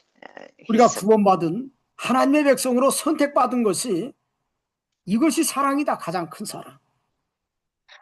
Бид нэр Бурханы ард түмэн болж сонгогдсон гэдэг маань хамгийн агуу хайр юм аа гэсэн. 그리고 그 사랑받은 사람을 어떻게 도와줄 것이냐?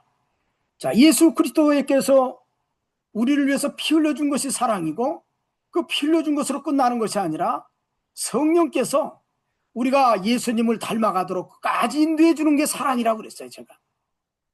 За тэгээд ингэж Бурхан урдаас бид нарыг сонгосон нь жинхэнэ ингээ хайр юм байна. Тэгвэл тэгж сонгож авчаал тэгээд орхичих юм уу? Тэр сонгогдсон хүмүүс одоо яаж туслах юм бэ гэхээр ариун сүнс одоо тэр Есүс Христийн цусаа урсган аварсан тэр сонгосон хүмүүсийг итгэл дотор өсөхт нь тусалдаг. Энэ нь бол бас жинхэнэ хайр юм аа гэж би хэлсэн байгаа. 그래서 여기 있는 말씀에도 그렇게 했잖아요. 우리를 택하사 우리로 사랑하면서 그 앞에 거룩하게 흠이 없게 하시려고. 자, 그 기쁘신 뜻대로 우리를 예정하사 예수 그리스도로 말미암아 자기 아들들이 되게 하셨다라고 여기 에베소 1장 4절 5절에 이렇게 말씀해 놓고 있어요. Эфес 1-ийн 4-5 дээр ч гэсэн яг үүнийг л өгүүлсэн байгаа. Тэр биднийг өөрийнхөө өмнө ариун бөгөөд гим зэмгүй байлгахын тулд ертөнцийн суурьаас урьд бидээ Христ дотор сонгосон гэсэн байна. 그래서 선택받은 사람에게 그리스도의 구속의 은혜로 말미암아서 구원해 주시고 그 구원받은 사람을 하나님 앞에 흠없는 사람으로 나타나게 하시려고 끊임없이 우리를 인도하시고 또 가르쳐 주시고 또 지도해 주셨다는 거죠. Бид Бурхан биднийг ертөнцийн суурьаас өмнө сонгосон. Тэр сонгосон хүмүүсээ Есүс Христийн дээр авралын ажлаар дамжуулан гим нүглээс нь ангижруулж аварсан байгаа. Тэгээд тэр аварсан хүмүүсээ Бурханы өмнө ариун бөгөөд гим зэмгүй байлгахын тулд үргэлж ариун сүрээр дамжуулан удирдан чиглүүлж өгдөг тийм хайр юм аа. 그것이 사랑이에요. Энэ бол жинхэнэ хайр юм. 그래서 여기 사도 요한도 그것을 얘기하고 있는 겁니다. Дэлч Иохан ч гэсэн яг л үүнийг энэ хайрын тухай өгүүлж байна. 자, 그래서 10절에 이렇게 말씀하죠. 사랑은 여기 있으니 우리가 하나님을 사랑하는 것이 아니요 하나님이 우리를 사랑하사 우리 죄를 위하여 화목제로 그 아들을 보내셨음이니라 라고 말씀하고 있죠. 10 дугаар эшлэл дээр бид Бурхныг хайрлсан бус харин тэр биднийг хайрлаж бидний нүглийн улмаас хүүгээ эвлэрүүлж болгохоор илгээсэн. Үүнд л хайр байгаа юм аа. 자, 우리가 하나님을 사랑하는 게 아니고 하나님이 우리를 먼저 사랑했다라고 얘기하는 겁니다. Бид нэр Бурхныг хайрлсан биш харин тэр эхлээд биднийг хайрлсан гэж. 로마서에 있는 것처럼 의인은 없나니 하나도 없고 다 치우쳐서 무익하게 되었다라고 말씀합니다. Ром номон дээр хэлсэн байдаг тийм ээ. Зөвхт хүн нэг ч алгаа гэж хэлсэн байгаа. 그래서 모든 인생들은 스스로는 구원받을 만한 어떤 자격이 되질 않습니다. 스스로 구원받을 만한 자격이. Бүгд үннээс гажсан байдгаа гэж тийм учраас одоо зөвхт хүн нэг ч байхгүй гэд. Тэгэхээр зөвхт хүн нэг ч байхгүй мэт чинь хүмүүс өөрсдийгөө бол аварч хизээж чадахгүй болсон байгаа. 그래서 칼빈은 그러한 모습을 전적 부패, 전적 타락, 전적 무능이라는 단어를 통해서 쓰고 있어요.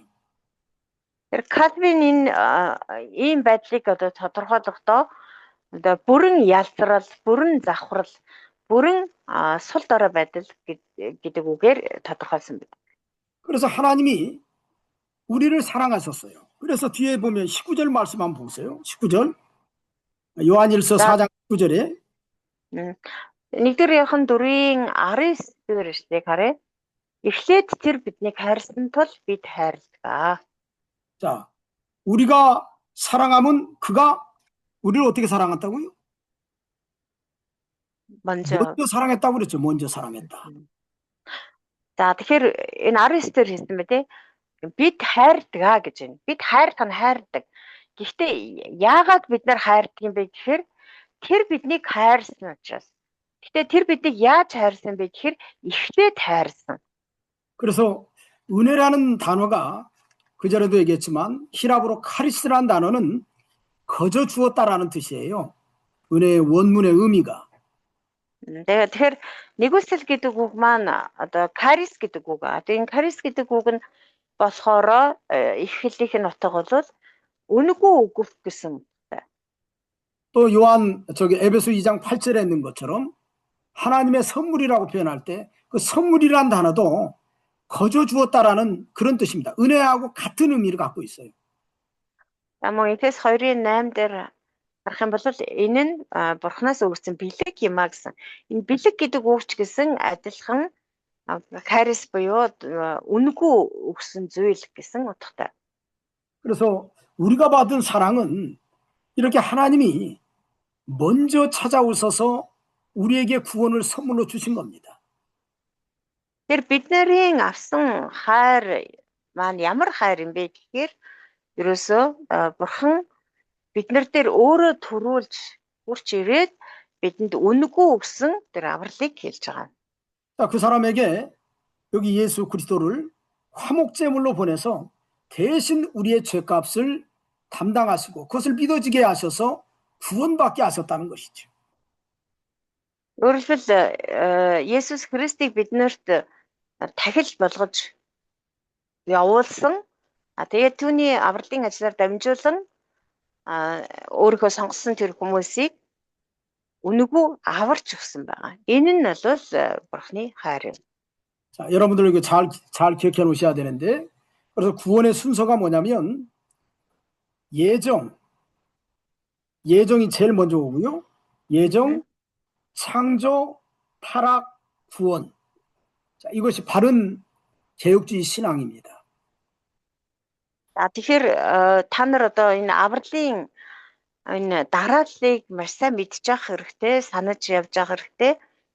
Авралын дараалал бол нэгдүгээрт нь урдаас тогтоолт. Бурхан бол ертөнцийн суураас өмнө биднийг одоо урдаас одоо сонгосон гэж юм тийм үү. За хоёрдугаарт нь болохоор бүтээл. Өөрөлдвөл тэгсний дараа энэ ертөнц дэлхий бүтээсэн байх нь шүү дээ. Тэрний дараа завхрал хүн төрлөختний гимнүлийн завхрал тэгээд аврал. Ийм дараалалтай байгаа. 자, 여러분들이 이거 명심해야 됩니다. 다 산аж явах хэрэгтэй. 예정이 제일 먼저 와 있어요. Тэр урдаас сонголт те урдаас тогтоолт бол хамгийн түрүүнд байгаа. 그래서 아까 에베소 2장 4절에 창세전에 우리를 택하사 그랬죠. 창세전에 이 세상이 창조되기 전에 우리를 택하사 그렇게 말씀했잖아요. Эфес түрүү Эфес 1-ийн 4-дэр хэлсэн тийм ээ. Биднийг ариун богоо гэмт зэнд байлгахаар бурхан ертөнцийн суураас урд биднийг Христ дотор сонгосон гэж байгаа. Тэгээ ертөнцийг бүтээхээс өмнө ертөнцийн суур тавигдахаас өмнө биднийг сонгосон байх нэ. 그리고 여기서도 우리가 사랑하면 그가 먼저 우리를 사랑했다. 벌써 창세전에 우리를 예정해 놨다는 뜻이에요.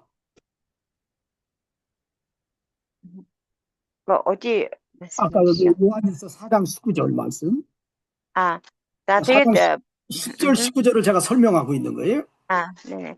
За тэгээд сая хэлсэн 4:19-дэр бас бид нэр хайрлахаас ч өмнө бурхан эхлээд биднийг хайрлсан юм аа гэж байгаа. Тэгэхээр ингээ хамгийн эхлээд энэ бурханы хайр, бурханы тэр урдаас сонгосон сонголт хамгийн ихэнд нь явж байгаа. 자, 본고로 성경에는 19절 말씀에 먼저라는 단어가 있습니까? 네, 있어요. 그렇죠. 하나님이 먼저 우리를 사랑했다는 뜻이에요. 자, 네. 얼마나 이 구원에 있어서 우리가 인간의 노력으로 구원받는 것이 아니라 인간의 의지로 구원받는 것이 아니라 철저한 하나님의 예정과 선택으로 말미암아 구원받았다고 하는 것을 아주 쉽게 이해할 수 있는 말씀이라고 우리가 할 수 있겠죠. Тэгэхээр энэ 1-ийн 4:19 ишлэлд бол эхлээд тэр бидийг хайрлсан гэж байна тийм үү? Тэр энэ эхлээд гэдэг үг энд орсон байгаа нь ерөөсөө бид нар бол ингэж аврагт нь бид нар өөрсдөө хичээл зүтгэлээр өөрсдөө хүсэл зоригоор аврагдчихсан юм биш ээ. Бурхан эхлээд бидэн дээр биднийг сонгосон, эхлээд бидийг хайрлсан учраас бид авралыг олсон юм аа гэдэг. Үүнийг маш амархан ойлгомжтойгоор тайлбарласан ишлэл байна. 그래서 사랑하는 자들아, 하나님이 이같이 우리를 사랑하셨은즉 우리도 서로 사랑하는 것이 마땅하다고 얘기합니다. Тийм учраас Бурхан биднийг ийхүү хайрлсан шиг бид нар ч гэсэн бие биенийг хайрлах ёстой, хайрлах учиртай гэсэн байна. 그래서 우리가 11-р ишлэл. 우리가 받은 이 사랑을 가지고 또 다른 사람들을 이같이 우리를 사랑하셨으니까 우리도 그 사랑을 가지고 사랑하는 것이 올바른 그리스도인이라고 하는 것을 사도 요한은 이야기하고 있어요. Бурхан биднийг ингэж хайрлсан юм чи бид нар ч гэсэн яг тэр хайраар бусдыг бие биенийг хайрлах ёстой маа. Ингэж хайрлаж байх юм бол жинхэнэ Христ итгэгч юм аа гэж Илч Иохан хэлсэн байна. 그렇기 때문에 우리가 특별히 우리가 서로 사랑하자고 할 때 우리가 하나님께 받은 그 구속의 은혜, 하나님께 받은 그 은혜로 말미암아 자라난 모습으로 다른 사람들의 영혼을 주 앞으로 인도하는 역할이 진정한 사랑이라고 하는 것을 우리가 깊이 깨달아야 됩니다. Бид нар бие биенийг хайрлаа, бие биенийг хайрлцгаая гэж байна. Тэгэхээр бие биенийг яаж хайрлах нь яг жинхэнэ тэр хайр юм бэ гэхээр өөрсдийнхөө авсан тэр авралын нэгүслийг бодоод яг тэр нэгүсэл тэр өршөөл инэрлэр бусад хүмүүсийг ч гэсэн өрөвдөн инэрч Бурхны тэр аврал руу удирдах авчрах нь жинхэнэ Бурхны тэр хайраар хайрлж байгаа хэрэг юм аа. 우리가 이런 사랑으로 어떻게 보면 죽어가는 사람들을 주 앞으로 인도하는 것이 우리의 사명이고 역할입니다. Энэ ийм хайраар бид нар тэр мөхөж байгаа суурь руугаа явж байгаа хүмүүсийг эзэн рүү удирдах авчрах нь бидний үүрэг, даалгавар гэж хэлж болох юм аа. 여기 12절에 어느 때나 하나님을 본 사람이 없으되 만일 우리가 서로 사랑하면 하나님이 우리 안에 거하시고 이렇게 말씀을 했어요. За цааш нь 12 дугаар ишлэл хэн ч хизээч Бурхныг хараагүй. Хэрэг бид бие биеийг хайрлал Бурхан бидний дотор байж түүний хайр бидний дотор төгсөлнө. 자, 어느 때나 하나님을 본 사람이 없다고 얘기합니다. Хэн ч хизээч Бурхныг хараагүй гэсэн байна. 하나님을 실제로 눈으로 직접 본 사람은 없지만 그러나 우리가 받은 하나님의 사랑을 가지고 사랑하면 하나님의 사랑이 우리 안에 거하시고 하나님도 우리 안에 거하신다는 거예요. Хэн ч өөрийнхөө нүдээр Бурхныг яг хараагүй боловч бид нэр Бурхны ийм хайраар бусдыг хайрлах юм бол тэр Бурхны хайр бидний дотор оршин байгааг хүмүүс мэдэх болно. 자, 어찌 보면 우리가 육체의 눈으로는 하나님을 본 사람이 없지만 그래도 우리가 하나님의 사랑을 가지고 또 성도를 사랑하면 하나님이 성도 안에 거하시는 것을 알 수 있다라고 요한이 얘기하는 거예요. Бид нар яг Бурхныг нүүр тулаад өөрсдийн махан биеийнхээ нүдээр хараагүй ч гэсэн ахан дүүсээ, итгэлийн ахан дүүсээ бие биеэ тэр хайраар хайрлах юм бол Бурхан тэр итгэгчдийн дунд байгаа гэдгийг мэдэж болно гэж Илч Паул хэлсэн байна. Илч Иохан хэлсэн байна. 또 여기 보니까 그의 사랑이 우리 안에 온전히 이루었느니라 이런 말씀을 했어요. Түүний хайр бидний дотор төгс болно гэж төгсгөлд нь хэлсэн байна.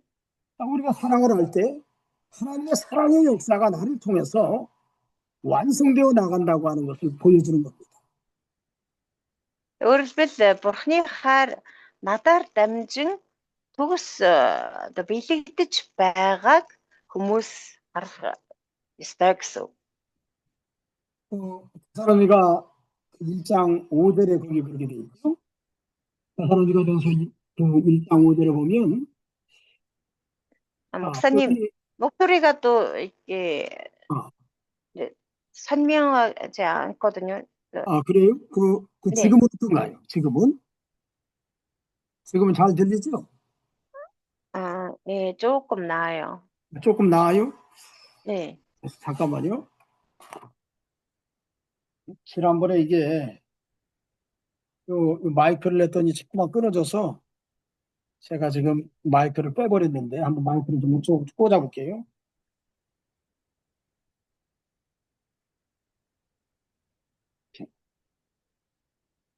아,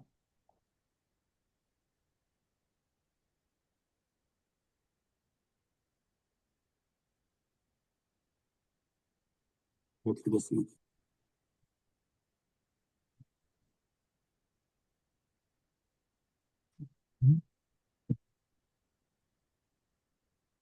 네, 잘 들리죠? 잘 들리나요? 네네, 아까보다 조금 나아요. 이거 다행이네요. 그러면 자, 여기 사도 요한이 이렇게 얘기할 때 그의 사랑이 우리 안에서 온전히 이루었다고 할 때 사랑이 우리 안에서 완성이 되어 나가는 겁니다. 하나님의 사랑이. Түүний хайр бидний дотор төгс болно гэсэн тий бурхны хайр.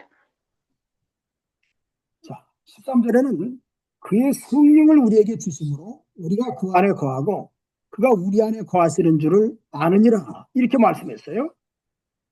Цааш нь 13 дээр тэр өөрийнхөө сүнсийг бидэнд өгсөн учраас бид түүний дотор тэр бидний дотор буйг бид үүгээр мэднэ. 자, 이 사랑의 세계는 성령의 역사와 인도하심이 함께하는 세계입니다. Энэ хайр гэдэг ойлголттой ариун сүнс үргэлж хамт явж идэг. 자, 하나님의 사랑 안에 살아가는 사람은 성령의 인도와 주장 가운데서 우리가 하나님 안에 거하고 하나님이 우리 안에 거하시는 것을 우리가 알게 된다는 거예요. Бурхны энэ хайраар амьдардаг хүний хувьд бол энэ ариун сүнс бидний дотор оршоод тэгээ бид түүний дотор тэр бидний дотор байгааг үгээр мэддэг юм гэсэн байна. 사도 요한은 이 표지를 쓰면서 이 말씀을 전하면서 사도 바울 스스로 하나님의 사랑을 가지고 성령께서 나와 함께 하시는 것을 느끼면서 지금 편지하고 있습니다. Тэр Иохан болохоор энэ загтлыг бичиж байхдаа тэр хайрыг мэдээд дээрэс нь ариун сүнс түүний дотор тэр өөрөө бас ариун сүнсийн дотор оршиж байгаагаа мэдэрсний улмаас энэ загтлыг бичиж байгаа. 그래서 이렇게 안다라는 표현을 쓴 겁니다. Тийм учраас энд мэднэ гэсэн үгээр илэрхийлсэн. 자, 그러면서 객관적인 증거를 사도 요한은 얘기합니다. 다시 말씀해 주세요. 사도 요한은 그런 하나님의 사랑의 객관적인 증거를 여기 14절에서 이야기를 합니다. Тэгээд цааш нь 14 дэх эшлэлдэр тэр бурхны хайрын тухай тэр нотлохог ингэж өгүүлсэн байна. 그래서 아버지가 아들을 세상에 구주로 보내신 것을 우리가 보았다라고 얘기하는 거예요. За эцэг нь хүүгээ ертөнцийн аврагчаар илгээснийг бид үзсэн гэж тэр гэрчилж хэлсэн байна. 사도 요한은 실제로 예수님과 공생의 사역을 통해서 갈릴리 바다에서 예수님의 제자로 선택된 그때부터 예수님을 따라다니면서 공생의 사역을 했고 신이 예수님이 하나님의 아들이신데 그것을 직접 보았지요. 그분의 사랑, 그분의 은혜를 직접 보았습니다. Элч Иохан болохоор үнэхээр одоо Есүс Христийг ч өөрийг нь нүдээр үзсэн түүний шав дагалдагч болж нэмээ тэр Галил нууран дээр байхад нь Есүс анх дуудаж өөрийнхөө дагалдагч болгосон байгаа. Тэгээ тэр үеэс Есүстэй хамт байсан бас тэр Есүс Христийг үнэхээр Бурхны хүү мөн гэдгийг өөрийн биеэр үзсэн харсан тийм хүн байна. 그래서 사도 요한은 우리가 예수님을 직접 만나봤기 때문에 이제 우리는 그 사랑을 증거한다라고 표현한 겁니다. Тийм учраас өөрөө одоо Есүс Христийг нүдээр үзсэн харсан хүн учраас тэр бол ертөнцийн аврагч юм а гэдгийг би гэрчилж байна гэж энд итгэлтэй хэлсэн байна. 자, 그러면서 내가 받은 이러한 은혜와 사랑을 너희도 경험할 수 있다고 하는 것을 15절 말씀에 이야기하고 있는 거예요. За тийм миний одоо авсан амсан тэр хайр ба нэгүсийг та нарч гэсэн авах боломжтой. Та нарч гэсэн тэр хайр нэгүсийг эдэлж чадна гэдгийг 15 дахь эшлэлдэр бас өгүүлсэн байна. 자, 그래 누구든지 예수를 하나님의 아들이라 시인하면 하나님이 저 안에 거하시고 저도 하나님 안에 거하느니라라고 말씀합니다. Есүс бол Бурхны хүү гэж хүлээн зөвшөөрдөг хэний ч дотор Бурхан байж тэрээр Бурхны дотор байдаг. 자, 예수님을 하나님의 아들, 다시 말하면 하나님 보내신 구세주라고 시인한다고 하면 그 사람 안에 하나님이 계시고 저도 하나님 안에 있다라고 표현하는 거예요. Тэр Есүс бол Бурхны хүү гэж өөрөөсөө Бурхны илгээсэн аврагч юм аа гэж хүлээн зөвшөөрөх юм бол тэр хүний дотор Бурхан байна. Тэгээд тэр хүн бас өөрөө Бурхны дотор байх болно гэж Иохан бичсэн байна. 자, 그래서 사도 요한은 이렇게 자기가 실제로 예수님을 만나봤고 그 예수님의 사랑을 느꼈습니다. 또 예수님을 통해서 성령이 자신과 함께하는 것을 느끼면서 그는 그 사랑을 증거하는 사람으로 살았어요. Тэр Илчин Иохан бол өөрөө Есүсийг үзсэн тийм ээ, нүдээр үзсэн, түүнтэй хамт амьдарч байсан. Тэгээ түүний хайрыг одоо яг өөрөөс нь ингэж мэдэрсэн. Тэгээд бас ариун сүнсээр дамжуулан тэр өөрийнх нь дотор өөрөө ч гэсэн түүний дотор байгаагаа гэж мэдэрч амьдарч байсан, өдөрдүүлж амьдарч байсан хүн байгаа. 그래서 그 은혜를 받은 그 경험을 그들에게 너희도 똑같이 나와 같은 이런 은혜 가운데서 하나님이 내 안에 또 내가 하나님 안에 거하는 것을 경험하고 깨달을 수 있다라고 이렇게 말씀을 전하고 있는 거예요. Өөрийнхөө тэр амсаж мэдэрсэн тэр нэгүслийг та нар ч гэсэн одоо мэдэрч амсаж эдэлж амьдрч чаднаа. Өөрөөр хэлбэл өөрөө Бурхны дотор, Бурхан өөрийнх нь дотор оршиж байгаа тэр хайр нэгүслийг та нар ч гэсэн амсаж эдэлж амьдрах боломжтой гэдгийг энэ баталж 오늘 우리도 마찬가지입니다. 우리도 өнөөдөр бид нар ч гэсэн мөн адилхан 이런 어떤 우리가 직접 예수님을 눈으로 보지 못했지만 그 하나님의 사랑을 저와 여러분들이 받았으니까 그 사랑을 또 다른 사람들에게 나눠주면 하나님이 우리와 함께 계시고 우리가 하나님 안에 거하는 것을 여러분들이 깨달을 수 있을 겁니다. бид нар ч гэсэн мөн адилхан Бурханаас энэ хайр нэгүслийг авсан хүмүүс тийм үү. Тэгвэл өөрсдийнхөө энэ авсан хайр нэгүсэл өөрсдийнхөө энэ амталж мэдсэн энэ хайр нэгүслийг бусад хүмүүстэй хуваалцах юм бол тэр хүмүүс ч гэсэн бид нарыг одоо тэр Бурханы дотор байгаа. Бурхан бас бидний дотор байгаа гэдгийг тэр хүмүүс хараад мэдэрч чаднаа. 자, 이런 사랑이 오늘 어떤 사도 요한이 서로 사랑하자고 하는 사랑의 핵심이라는 것을 여러분들이 명심해야 돼요. Тэр Илч Иохан энэ загталда би биенийг хайрлая гэж би биенийг хайрлах дуун гэж хэлсэн. Тэр энэ хайрын гол утга зорилго нь чухамдаа энэ болоо гэж хэлж болох юм аа. 그러나 진리에 속하지 않는 이 거짓된 영은 이런 사랑이 없습니다.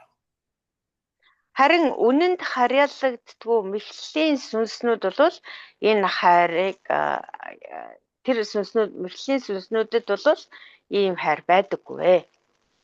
저와 여러분들이 이런 사랑으로 우리의 삶을 마지막까지 잘 감당하도록 해야 되겠습니다. Харин та бид нар яг Иесусийн энэ хайраар өөрсдийнхөө үлдсэн амьдралыг амьдралдаа хийх ёстой, гүйцэтгэх ёстой үүрэг даалгавраа энэ хайраар хийж гүйцэтгэж амьдрцгаая. 자, 오늘 여기까지 좀 하도록 해야 되겠습니다. За өнөөдрийн хичээлээ өгөр дуусгая. 여러분들 뭐 궁금한 거 있어요? За бүхэл зүрх сэтгэлээ бурхандаа хандуулан талархаж залбирая. Халелуя. Агуу хайрын нэрлэлээр дөрөн ертөнцийг бүтээсэн бурхан аав минь таньда талархаж байна. Та бидэнтэй ариун сүнсээр хамт байж та биднийг энэ гахалтай сургуулаар дамжуулан та үнний үгийг суралцаж таны үгийг таны хайрыг ойлгоход бас туссан дүнхээр талархаж байна. Та тэгээ бас үгийг заасан та багшийн маань дээр байж та мэрэгэн ухаанаар улам илүү хүчрхжүүлж өөрөө та үгийг тайлбарлаж өгсөн бас бидэнд дамжуулж өгсөн орчуулагчдаар та хамт байж эрүүл мэндийг нь сахин хамгаалж өгөөрэй. Та тэгээ бас үгийг суралцсан та бидний дээр тэр таны гайхамшигтай хайр байж итгэгч болсон бид нар нэгнийг энэ итгэл дотор хайрлж хүндлэн бас тэгээд нэгнийг ойлгодог тэгээд цааш нь чуулгандаа бас дамжуулдаг тэгээд хүмүүст бас үннийг мэдүүлдэг гайхалтай бурхны хүмүүс байхаар та улам илүү сайнаар өрөөж өгөөрэй гэж таны ариун хүү Есүс Христийн нэрээр шин сэтгэлээс талархан даатхан гойн залбирлаа. 아멘. 감사합니다. Баярлалаа. 예, 아무튼 고생 많이 하시고 우리 거기 농우생 사모님 혹시 우리 게르게게 2번 교회 그쪽에 문 아직 안 열었지요? 그 열쇠가 고장이 나가지고. Гэрэлхийгээ хоёрыг онгойлгож чадахгүй байгаа юу? Түр нь